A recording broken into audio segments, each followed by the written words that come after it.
Come along as I prep our in-home Airbnb part 2.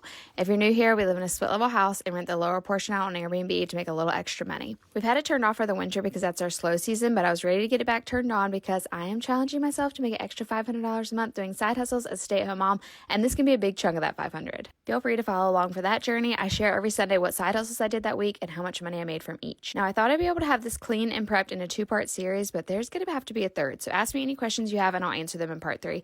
It could be about our rental, our experience on Airbnb, or anything really. I'll go ahead and answer one that I almost always get asked is how this came to be. So we live in a pretty touristy area, so it's not completely unheard of to have an in-home Airbnb. We actually looked for a house for over a year before finding this one. We knew we wanted to have a baby soon, and I wanted a way to stay home but still make a little bit of money, so having a space we could convert to a rentable income was a non-negotiable for me, hence why it took over a year. I am so happy we made that decision. Renting this portion of our house can be hard and a little bit inconvenient at times, but in my opinion, a little inconvenience is worth it for me to make a little bit of extra money while still being at home with my babies. Since buying our house, we've had 2 babies, and we've had to turn the Airbnb on and off throughout those hard seasons, especially when I was postpartum, but I'm excited to have it turned on as much as possible this year and see how well it can actually do.